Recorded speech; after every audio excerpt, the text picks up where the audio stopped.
요즘은 세상 분위기가 섬뜩한 게 참 많아졌죠.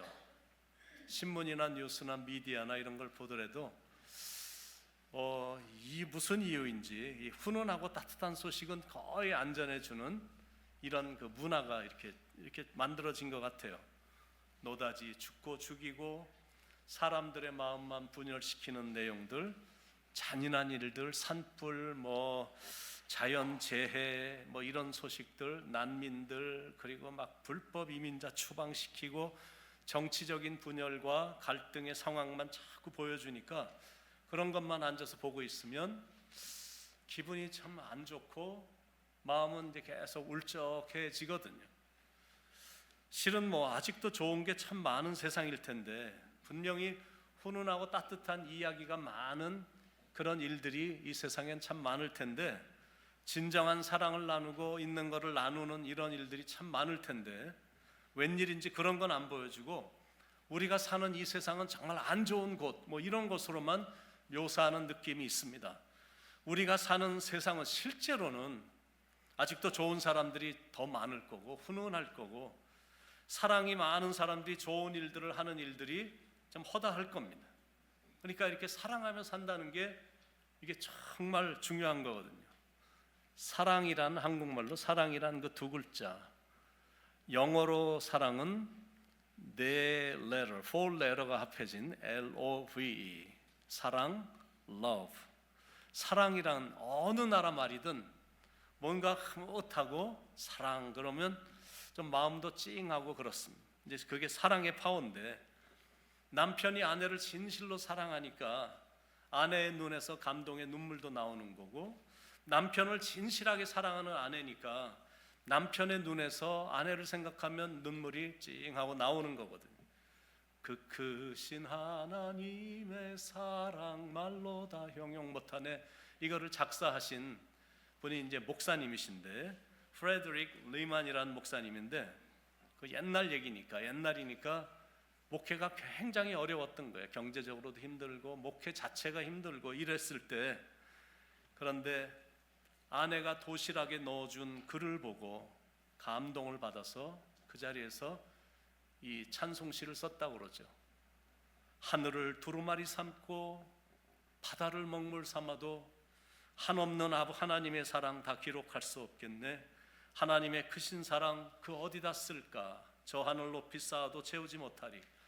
목회도 힘들었고 삶도 힘들었지만 하나님의 사랑으로 부부가 서로 사랑하고 격려하며 나가니까 이게 서로에게 이렇게 감동이 되는 거고 그런 게 바로 사랑의 파워다라는 거예요. 자녀들을 진실로 사랑하는 부모니까 자녀들이 이렇게 부모, 엄마, 아빠 이렇게 생각하면 감동의 눈물이 나오는 거예요. 부모를 진실하게 사랑하는 자녀니까 부모의 눈에서 감동의 눈물이 나오는 거거든요. 그렇게 사랑이 넘치는 사람이 돼서 관계도 화목하게 만들고 세상도 평화스러운 세상으로 만들어 가야 된다라는 겁니다. 우리는 이제 다른 사람들과 이렇게 함께 사는 사람들이거든요. 그리고 사람은 사회적인 동물이기 때문에 사람들과 서로 이렇게 사랑을 나눌 때 인생도 살맛이 나는 거예요. 그렇게 함께 사랑을 나누며 이렇게 시간을 보내니까 행복도 느껴지는 거거든요. 물론 사람들마다 이렇게 보면 사랑하는 대상들이 많이 다른 거가 있는 건 사실입니다. 어떤 사람들은 진짜 사람을 좋아해요. 이렇게 people person이 있죠. 사람만 만나면 너무 이렇게 사람을 좋아하는 사람이 있어요. 근데 어떤 사람은 자기가 살고 있는 집을 또 유난히 사랑하는 사람이 있어요. 어디만 갔다 오면 집에 오면 또 닦고 또 쓸고 또 먼지도 별로 없는 것 같은데 막 닦고 나가서 잔디 깎고 화단 가꾸고 맨날 집만 가꾸는 그만큼 집을 좋아하는 사람이 있어요. 어떤 사람은 자기가 키우는 개라든지 동물을 또 너무 사랑하고 어떤 사람은 운동하는 것을 사랑하고 어떤 사람은 막 먹는 걸 사랑하고 어떤 사람은 전화기를 또 되게 사랑해요. 무척 사랑하는 사람이 있습니다. 그대 없이는 못 살아가 아니라 전화 없이는 못 살아 일 정도로 현대인들은 전화기 중독 증세들이 다분히 있거든요. 근데 이제 성경이 말하는 사랑이란 이제 그런 사랑이 아니다라는 거예요. 그런 중독성이 있는 자기만의 즐거움을 만끽하는 그런 사랑이 아니라 아가페 사랑이야. 성경에서 말하는 사랑은 아가페 사랑인데 한번 저를 따라해 보시겠습니까? 아가페 사랑. 아가페 사랑. 네, 그 패에 너무 크게 이렇게 액센트를 줄 거 없어. 아가를 패는 사랑이 아니니까. unconditional love. 아가페 사랑. 아가페 사랑. 조건이 없는 사랑을 하는 거예요. 하나님께서 이제 우주 만물을 창조하시고 마지막에 아담을 창조하셨거든요. 근데 이 땅에 이제 사람이란 존재가 자기 한 명밖에 없으니까 아담은 혼자 그냥 일에만 미쳐서 살고 있었어요. 눈만 뜨면 이렇게 동물들에게 이름을 져주는 일을 열심히 했어. 코가 키 크니까 너는 이제부터 코끼리다. 그리고 이렇게 뭐 문신도 많고 그러니까 너는 이제부터 이름이 호랑이, 표범, 낙타, 뭐 거북이, 막 이렇게 이름을 막 붙여주는 일에 정신없이 살고 있었어요. 그런데 이제 그렇게 살아가는 이 아담을 이렇게 하나님께서 살펴보니까 이 보기에 썩 좋지가 않은 거예요. It's not good for the man to be alone. 사람이 독초하는 것이 좋지 못하니. 성경에 처음으로 좋지 못하다는 말이 등장하고 있거든요. 하나님이 창조를 하실 때마다 하나님의 반응은 와, it was good. 보기에 좋구나. 와, it was so good. 보기에 너무 좋구나. 그러다가 마지막 날에는 그 창조를 마쳤을 때는 보시기에 심히 좋았더라. 이것이 하나님이 그 리액션이었거든. 막 너무 좋아서 너무 감동스럽게 좋다고 연발하셨는데, 게다가 우주 만물이 잘 만들어져 갖고 운행도 잘 되고 있는데 사람이 혼자 사는 걸 보니까 하나님도 안 좋다라고 느껴지신 것이다. 그래서 하나님께서 아담을 깊은 잠에 들게 하시고 아담의 갈비뼈 중에 하나를 꺼내서 아담을 위해 돕는 배필, suitable helper, 돕는 배필을 이렇게 만드셔 갖고 인생의 여정을 같이 걸어갈 여자를 만들어 주셨다라는 거예요. 그래 갖고 이제 잠을 깊이 자다가 이제 시간이 되가 눈을 딱 떴는데 한 번도 보지 못한 자기랑 비슷하게 생긴 여자가 눈앞에 딱 서 있는 겁니다. 그땐 너무 그 아름다움에 황홀함에 그냥 감동이 돼 갖고 이는 뼈 중에 뼈요 내 살 중에 살이니 This is bone of my bones and flesh of my flesh. 고백을 하면서 서로 사랑하며 오손도손 아기자기 사는 모습을 보니까 하나님께서 드디어 마음이 흡족해지신 거예요. 그러니까 인생이란 게 뭐냐면 그렇게 사랑하며 사는 것이다라는 겁니다. 우크라이나 선교사님, 장정일 선교사님 부인이 저와 제 아내가 우크라이나를 갔더니 공항에 오셨어요. 소문을 듣자 하니까 그 선교사님 부인이 이 갈비뼈를 다친 상태였다고 하는데 편하지도 않은데 다친 상태에서 우리를 맞이하러 공항에 나오신 겁니다. 그래서 제가 아니 갈비뼈 다쳤다고 소문 났는데 왜 여기까지 나오셨어요? 그랬더니 그 선교사님 부인이 그러시더라고요. 그러게요. 갈비뼈 재료가 안 좋아갖고 제가 이렇게 고생이 심합니다. 이렇게 얘기를 하더라고요. 남편의 재료가 안 좋아서 자기 뼈가 이렇게 됐다고 그러면서 둘이 투닥투닥거리고 있거든요. 근데 인간관계를 자세히 보면 옆에 있으면 좀 귀찮아하는 것 같고 없으면 또 섭섭해하는 것 같아요. 나이가 들었는데 옆에서 굳이 잔다고 그러면서 코를 도랑도랑 걸면서 자면 귀찮고 짜증이 나는데 그 사람이 막상 떠나면 섭섭하고 외롭거든. 그게 바로 인생이다라는 겁니다. 물론 요즘은 이제 시대가 참 좋아져 갖고 사람이 없어도 텔레비전도 있고 뭐 컴퓨터도 있고 아이패드도 있고 스마트폰도 있어서 뭐 사람 없어도 충분히 살 것 같다 이렇게 생각하고 사는 사람들이 다분히 있는 것 같은데, 근데 이런 것들은 실은 잠시만 좋은 거거든. 그게 계속 그것만 붙잡고 계속 인생을 살아가라 그러면 이게 이제 미치는 거예요. 사람은 사람이 필요하다라는 거예요. 근데 이제 안타까운 현실은 뭐냐면 사랑했던 사람이었는데 무슨 이유인지 몰라도 미워하는 사람이 된 거야. 그래서 헤어지게 된 겁니다. 이런 일들이 빈번하게 일어나고 있거든. 그러니까 마음의 고통과 괴로움이 있는 겁니다. 그래서 이제 마음을 좀 잘 가다듬고 우리가 이런 인생 많은 인생을 보고 있으니까 마음을 좀 잘 다듬어서 사랑을 좀 더 많이 해서 이렇게 기회가 주어졌을 때 화목하게 인생을 살아야 된다라는 겁니다. 그런 사람들이 이 땅에 많아진다면 이 세상은 정말 따뜻하고 평화스러운 세상이 될 거거든요. 그런 사람들이 여러분이라면 이 교회는, 우리 모자이크 교회는 더 푸근하고 화목한 교회가 될 거거든요. 우리 최종수 권사님이 어제 미팅이 있어갖고 좀 대부분 나오지 않아갖고 그냥 이런 얘기 저런 얘기 좀 새벽기도 끝나고 하는데, 우리 최종수 권사님 좀 이렇게 그렇잖아요. 이렇게 표현 잘 안 하잖아요. 무뚝뚝 좀 한편이잖아. 옛날에 그 로보라는 가수가 불렀던 스톤이 뭐 무뚝뚝한 사나이 뭐 그런 노래도 있었는데 별로 표현 안 하는데 어제는 그런 표현을 얼마나 많이 하시는지. 목사님, 진짜 어딜 가도 우리 교회 같은 교회는 진짜 없습니다.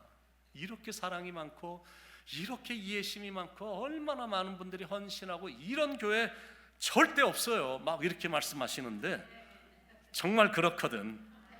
최종수 권사님이 그렇다면 그런 거야. 근데 그게 진짜 좋은 것이다라는 거야.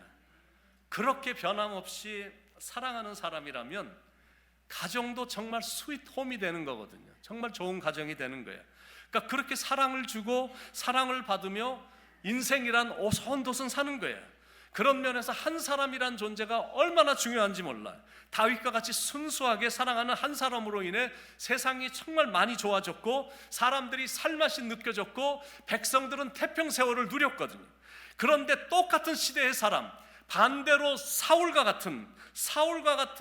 같은 이 가시나무 같은 한 사람으로 인해 좋았던 곳이었는데 차가운 곳으로 갈등과 미움이 넘치는 곳이 됐잖아요. 좋지 않았던 썰렁한 분위기가 사랑이 정말로 많은 한 사람 때문에 생명력이 있는 공동체로 살아날 수도 있지만, 정말 좋았던 공동체도 사랑이 없는 한 사람 때문에 차가운 공동체로 언제든지 바뀔 수 있다라는, 그렇기 때문에 여러분 한 명의 역할이 대단히 중요한 거예요. 예수님이 이 땅에 오신 건 따뜻한 세상 만드시려고 오셨다 해도 과언이 아니거든요. 예수님이 이 땅에서 자신의 생명을 십자가에서 내려놓은 거는 따뜻하고 화목한 평화의 세상을 만드시려고 그 일을 했다고 해도 과언이 아닐 정도거든요.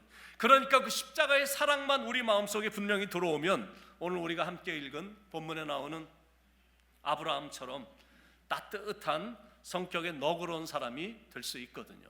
우리가 창세기도 다 끝났지만 창세기에 나오는 아브라함을 제일 많은 인물 중에 제일 많은 장을 할애해 갖고 아브라함을 설명하고 있는데, 아브라함이라는 사람은 참 이렇게 다정하고 따뜻하고 참 너그러운 사람이었겠다 이런 생각이 드는 겁니다.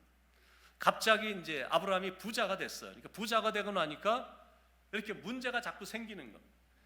아브라함도 갑자기 부자가 됐고 아브라함을 따라왔던 조카 롯까지도 같이 덩달아 부자가 되니까 아브라함의 목자들하고 조카 롯의 목자들과 자꾸 마찰이 생기고 다툼이 생기는 겁니다. 5절 6절에 아브라함 일행 롯도 양과 소와 장막이 있으므로 그 땅이 그들이 동거하기에 넉넉하지 못하였으니 이는 그들의 소유가 많아서 동거할 수 없었음이니라. 그 당시에 유대인들, 이스라엘 백성들은 유목민족이니까 가축에 대한 관심이 굉장히 많았어요.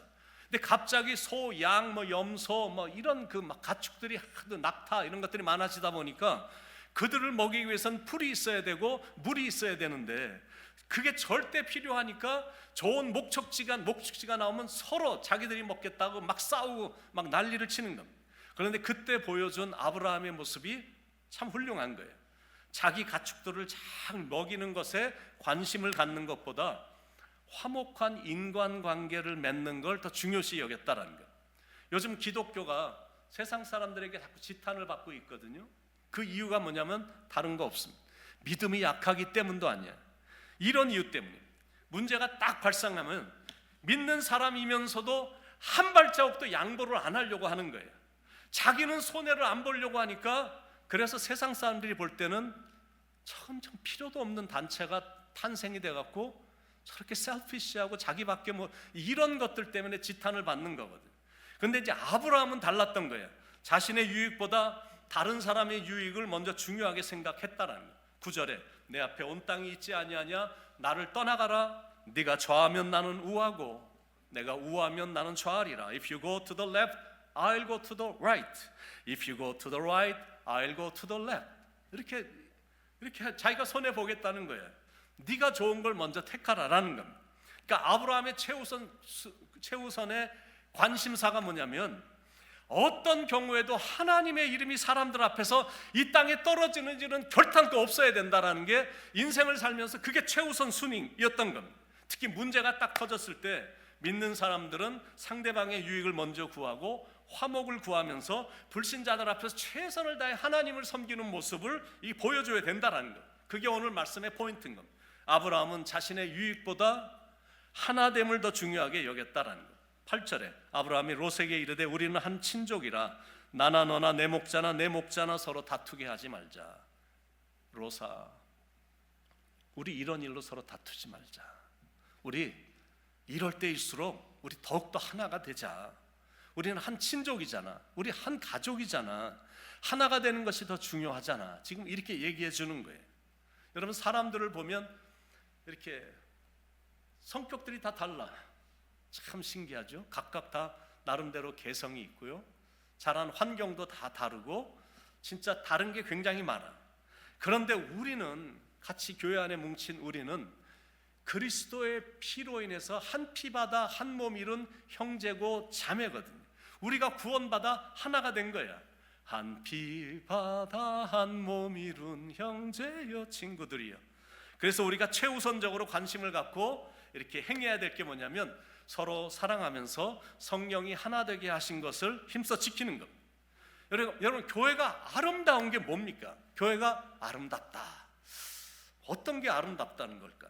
그거는 믿는 사람들이 다 그리스도 안에서 이렇게 하나가 되어 있는 모습을 보일 때 그게 아름다운 거잖아요. 예수님께서 요한복음 17장에서 이 땅에 있을 때 마지막으로 드렸던 기도가 교회를 바라보며 하나님과 제가 하나가 된 것처럼 저들도 하나가 되게 하옵소서라고 간절히 기도를 드리셨잖아요. 그게 교회를 바라보며 제자들을 바라보며 정말로 원하시는 것이 바로 그거거든요. 저들이 화목하게 될 수 있도록, 저들이 하나가 될 수 있도록 서로 사랑하며 하나됨을 추구하며 살아가는 사람들이 많아지면 당연히 이 세상은 좋은 세상이 되거든요. 나이가 많은 아브라함이 젊은 조카 롯에게 그래, 네가 먼저 좋은 것을 택해라 라고 말하면서 선택권을 어린 조카에게 이렇게 먼저 준 겁니다. 그랬더니 조카 롯이 자기가 눈에 딱 보는 대로 와, 기름진 땅, 기가 막힌 땅, 열매가 많은 땅, 그 땅을 먼저 딱 택했어요. 그러다 보니까 아브라함은 left over, 그냥 남은 거, 난 아무거나 괜찮아 하고 그냥 아무거나 택했어요. 그런데 결국은 아브라함이 더 큰 축복을 받게 됐거든요. 14절부터 17절에 롯이 아브라함을 떠난 후에 여호와께서 아브라함에게 이르시되 너는 눈을 들어 너 있는 곳에서 북쪽과 남쪽 그리고 동쪽과 서쪽을 바라보라. 보이는 땅을 내가 너와 내 자손에게 주리니 영원히 이르리라. 내가 내 자손이 땅에 티끌을 갖게 하리니 사람이 땅에 티끌을 능히 셀 수 있을진데 내 자손도 세리라. 너는 일어나 그 땅을 종과 횡으로 두루 다녀보라. 내가 그것을 너에게 주리라. 여러분, 무엇이 느껴지십니까? 이런 마음을 갖고 사는 사람들을 하나님은 절대로 손해보지 않게 하신다라는 거예요. 그러니까 그렇게 살아야 되는 거예요. 사랑하고 배려해주고 화목을 지향하며 살아야 된다는 거예요. 믿는 사람들은 결정을 해야 될 때 중요한 결정이 있으면 내가 조금 손해보는 쪽으로, 희생하는 쪽으로 가야 되는 거예요. 왜냐하면 예수님도 보면 늘 손해보는 쪽을 택하셨잖아요. 그래야 세상이 따뜻해지고 불화나 분쟁이 없는 화목한 세상이 되기 때문에 그렇습니다. 근데 사람들을 이렇게 보면 대체적으로 보면 확실히 크고 화려한 걸 좋아하는 것 같아요. 그런 이유 때문에 믿는 사람들도 대형 교회 다니는 걸 선호하는 거고, 코스코나 월마트나 홈디포 같은 대형 체인점들을 좋아하는 거고, 가더라도 대형 놀이공원, 대형 아파트 단지들이 이게 화려해 보이고 교통이나 시설이 편리하니까 선호하는 거고, 선물도 조그만 거 주는 것보다 큰 거 포장해서 주면 막 환호성을 터뜨리며 막 좋아하고, 그랜드 캐년이나 나이아가라 폭포 같은 데 가면 그 장엄함에 더 깊이 빠져들어가는 거거든요. 그런데 작고 아담한 것도 아름다움이 있다라는 거예요. 제가 젊었을 때는 작고 볼품없게 여기던 작은 것들이 이제는 저도 이렇게 나이가 이렇게 들어가다 보니까 그렇게 작고 이렇게 볼품없게 생각했던 것들이 이제는 그런 것들이 이렇게 아름답게 보일 수가 없는, 소중하게 보이는 거예요. 젊었을 때는 목회를 하더라도 목회도 정말 열심히 해갖고 큰 교회, 많은 성도들이 모이는 교회, 그리고 막 맨날 외치는 소리, 대단한 부흥이 돼야 되고 막 큰 것만 추구하고 이런 거를 막 외치며 나갔었는데, 그런데 지금은 작은 것도 얼마나 소중한지 몰라. 큰 교회는 조직을 기가 막히게 짜줘야 되거든. 그래야 큰 교회는 질서가 잡히는 거거든. 그리고 그런 교회에서 담임 목사가 되려면 조직도 문제없이 짜줘야 되고, 그리고 말도 너무 많이 하면 안 돼. 그리고 사람들을 만나도 안 돼. 괜히 한두 명 만났다가 흠만 잡히고 뭐 그러니까 멀리서만 볼 수 있도록 이렇게 맨날 근엄한 모습을 보여야 되거든요. 그러니까 큰 교회에서 목회를 하면 몇 명의 리더들하고만 만나갖고 그냥 조직을 이끌어가면 되는 거거든. 그런데 이제 교회가 크지 않다 보니까 뭐 대단한 조직 같은 게 필요가 없는 거예요. 뭐 근엄하게 보일 필요도 없어. 사람들 앞에서 같이 식사를 해도 말 한마디 안 하고 이렇게 잠자는 척 그렇게 안 해도 돼. 그냥 까불까불 해도 되고 그냥 있는 모습 그대로 해도 되고. 왜냐하면 그냥 사랑하면서 살면 돼. 화목하게 즐겁게 그냥 순수하게 신앙생활 하면 되는 거거든. 옛날 같았으면 자체 교회 빌딩도 없고, 그리고 교육관도 없고, 교회 전용 파킹장도 없고, 방도 몇 개도 안 돼. 몇 개도 안 되는 방이 또 너무 작아. 게다가 노다지 건물 주인의 눈치를 봐야 되는 목회를 하고 있다면 이건 뭐 자존심이 상해갖고 도저히 받아들일 수가 없었을 텐데, 근데 요즘은 실은 이래도 감사하고 저래도 감사해요. 부끄러운 게 하나도 없어. 새벽이면 찾아와서 새벽 기도를 드린 후에 하루를 시작하는 이 성도님들, 그리고 여기저기서 평신도들끼리 모여갖고 막 교회를 위해 또 성도님들을 위해 중보기도하는 사람, 또 시간만 되면 또 전도하러 나가고 이런저런 사역들을 나름대로 열심히들 하고 있고, 주일 아침이 되면 아침 일찍 나와서 찬양도 준비하고 음식도 준비하고 기쁘게 봉사하고 기쁘게 헌신하면서 예배를 드리는 성도들을 볼 때 마음속에 그냥 감사밖에 없는 거예요. 그러니까 예수님이 하신 말씀이 얼마나 이제 마음으로 이해가 되는지 몰라요. 예수님이 이 땅에 계실 때도 그때의 분위기도 지금처럼 사람들이 막 큰 것, 뭐 이런 것만 대단히 숭배했던, 숭상했던 그런 분위기였거든. 거대한 나라, 큰 사람, 큰 자리, 큰 재산, 뭐 그러다 보니까 상대방으로 작은 자들은 너무 초라한 겁니다. 남자가 아니면 여자나 이 아이들은 사람의 숫자에 넣지도 않을 정도로 이 작은 자들은 온전한 대접을 받지 못했던 시대였거든. 크고 화려하고 사치스러운 것들에 대해서만 관심이 있지 작은 것들, 작은 사람들에 대해서는 너무나 무관심하니까 완전히 사회가 정의가 사라진 불의한 일을 저지르면서도 전혀 죄책감도 없는 문제점들이 너무 많아지는 거예요. 그런 외형적인 것, 큰 것에만 관심이 집중되어 있으면 이 세상은 절대 좋아지지 않습니다. 교회도 대형 교회가 많아지는 게 결코 좋은 현상이 아니다라는 거예요. 그 교회를 다니는 사람들을 보면 자기들이 무슨 대단한 특권층에 있는 사람들처럼 우쭐하며 다니거든. 뭐 큰 교회 뭐 부장이라도 됐다 그러면 무슨 자기들이 국회의원이나 장관 된 줄 알아. 막 이렇게 가만하고 막 큰 교회 뭐 다닌다는 게 뭐 굉장하다고 생각을 해. 전혀 아름답지 않거든. 근데 또 반대로 작은 교회를 다니는 사람들은 막 부끄러워하는 거예요. 그러니까 여러분들 느끼시더라도 당연히 잘못된 거잖아요. 그래서 예수님이 오셔서 이렇게 잘못된 생각을 다 고쳐버리신 겁니다. 너희가 여기 내 형제 중에 지극히 작은 자에게 한 것이 곧 나에게 한 것이니라, 이렇게 말씀하시면서 작은 자에게 눈길을 주고 그들을 품어주고 그들을 좀 사랑해 주라라는 거예요. 물론 예수님은 큰 것도 사랑하시죠. 근데 작은 것도 사랑하셔. 왜냐하면 큰 것도 작은 것도 다 하나님의 작품들이기 때문에 그렇습니다. 그런데 작은 자들이 자기의 자금에 초라하다고 느끼면서 열등의식에 쉽게 빠지고, 조금 큰 자들은 작은 자들을 하도 없인 여기니까 작은 자들은 인생을 살아가는 게 보통 힘들고 어려운 게 아닌 거예요. 그래서 예수님은 모든 사람들을 다 소중히 여기고 사랑하시지만 작은 자들이 워낙 대접을 못 받으니까 받지 못한 사랑을 보충해 주시려고 작은 자들을 더 귀하게 여겨주시는 거고, 작은 자들에게 잘해주라고 이렇게 말씀해 주시는 겁니다. 그러니까 그런 마음으로 우리도 작은 자들, 그리고 나이가 어린 애들, 그리고 작은 일에 최선을 다하는 사람들에게 관심을 갖는 거예요. 그리고 사랑해 주는 겁니다. 지금 이민자들이 많이 불안해 하잖아요. 저한테 죄송하다 그러면서 연락 오시는 분들이 있거든요. 목사님, 죄송합니다.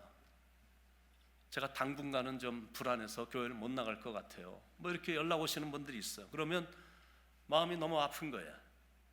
또 최근에 사랑하는 배우자를 보내신 분들이 또 최근에는 또 이렇게 많이 또 이렇게 눈에 또 띄어지거든요.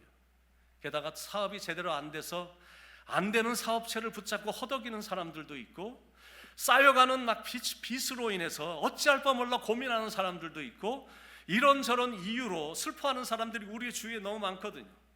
성도님에게, 어떤 분들에게는 전화하기도 너무 힘든 분들이 있는 거예요. 전화 드리면 어떠세요, 권사님? 목사님, 저 너무 아파요. 목사님, 저 슬퍼요. 목사님, 저 너무 불쌍해요. 목사님, 저 너무 외로워요. 목사님, 저 너무 힘들어요. 어려워요. 뭐 전화를 끊질 않아. 계속 어렵다는 말만 하는 거예요. 그러시군요. 뭐 제가 기도해 드릴게요, 권사님. 전화를 끊질 않아. 저 너무 힘들어요, 목사님. 어떻게 좀 해주세요. 아파 죽겠어요. 뭐 이렇게 나와. 근데 한 교회 안에도 이렇게 어렵고 힘들어하는 사람들이 많은데, 교회 밖에 있는 저 많은 사람들은 얼마나 고통의 이 골짜기를 지나고 있겠느냐라는 거예요. 그래서 우리가 사랑의 마음으로, 작은 거지만 예수님의 마음으로 선한 일을 하면서 사는 거예요. 그래서 영혼이 구원을 받게 되고, 상처받은 영혼들이 그래도 치유가 될 수가 있다면 이것보다 더 선하고 더 귀한 일이 어디에 있겠느냐라는 거죠. 사랑이란 사랑한다고 말해주는 거고, 사랑이란 내가 있는 거를 나누어 주는 거고, 그리고 주는 거예요. 지극히 작은 자에게 냉수 한 그릇이라도 주고 싶은 그런 심정으로 고아나 과부를 돌아보고, 어려운 사람들을 보면 사랑도 주고 복음도 전하는 거예요. 그럴 때 평화가 임하는 거예요. 화평하게 되는 거고, 그때야 비로소 화목하게 되는 거거든요. 화목, 그러면 싸우지 않고 화해하고 화목하게 지내는 것으로 사람들은 일반적으로 이렇게 생각을 하죠. 화목, 그럼 싸우지 않고 그냥 화해하고 이렇게 지내는 것으로 일반적으로 사람들은 생각하는데, 제 아내에게 화목이 뭐냐고 물어보면 아마 화요일, 목요일 이렇게 답변할 것 같아요. 그런데 성경에서 말하는 화목은 다르거든. 그 정도가 아닙니다. 그냥 뭐 친하게 지내는 정도가 화목이 아니야. 거기에는 우선되는 조건이 있는 겁니다. 그게 뭐냐면 우리가 누구인지를 깨닫는 거예요. 우리가 누구냐면 죄인이거든요. 우리 안에 죄의 뿌리가 깊게 내렸어. 얼마나 우리가 죄를 많이 짓냐면, 어떤 전문가들이, 신학자들이 뭐 하여튼 이런 것만 연구하는 사람이 연구를 했더니, 일반적으로 사람들이 하루에 죄를 짓는 숫자가 600개가 넘는다는 겁니다. 내가 알고 짓는 죄는 요거밖에 안 되겠지만, 모르고 나도 알지도 모르는 채로 죄는 계속 짓고 있는 게 하루에 600개 이상이 된다는 거예요. 시기하죠, 질투하죠, 화내죠, 거짓말하죠, 음란한 생각을 품죠, 뭐 이런 것들이 수도 없이 많은 거야. 근데 600개는 다 뒤로 제키고, 자, 내가 하루에 죄를 짓는 것이 3개다라고 가정을 해보죠. 그러면 1년이 지나면 내가 죄를 짓는 숫자가 1000개가 넘어. 10년이 지나면 내가 죄를 짓는 게 10,000개가 넘는 거예요. 그러니까 나는 한마디로 말해서 수도 없이 죄를 지으며 사는 거예요. 그래서 죄를 짓는 거를 날마다 적어갖고 리스트를 만들어서 책으로 낸다 그러면 정말로 수도 없이 많은 책을 짓게 될 거거든요. 근데 이렇게 죄를 많이 짓고 있는데도 죄에 대해서 무감각한 거야. 그런데 가장 큰 문제가 뭐냐면, 그렇게 죄 가운데 살다가 죄 가운데 죽으면 지옥으로 반드시 떨어지거든. 지옥을 가는 거야. 내가 지은 죄가 있기 때문에 지옥을 가는 거야. 그래서 그걸 조금이라도 인지한 사람들은 막 죄를 안 지으려고 나름대로 노력을 하거든요.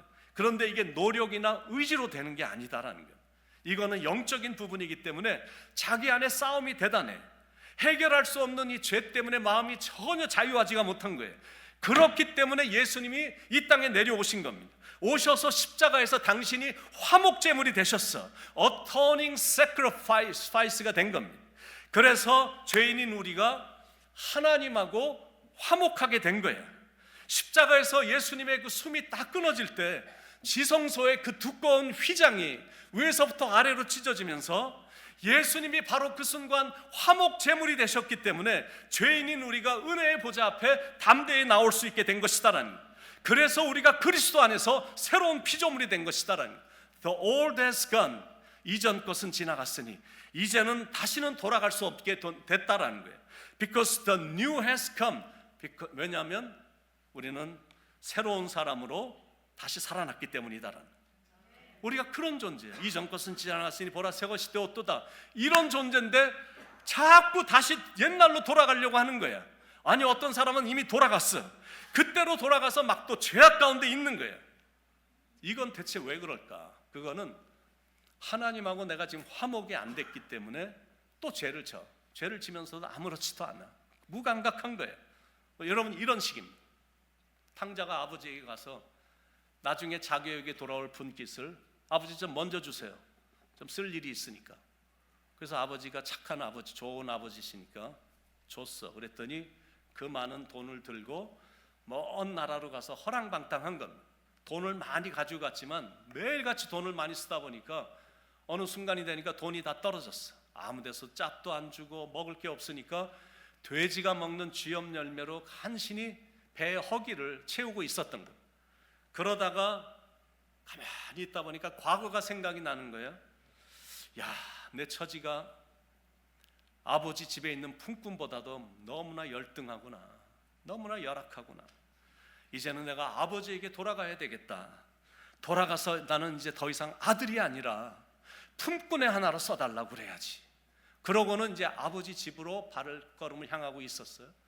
동네에 딱 들어왔는데 그날도 여전히 아버지는 저 언덕 위에서 오늘은 또 아들이 올까, 오늘은 올까 하고 계속 기다리고 있었던 거예요.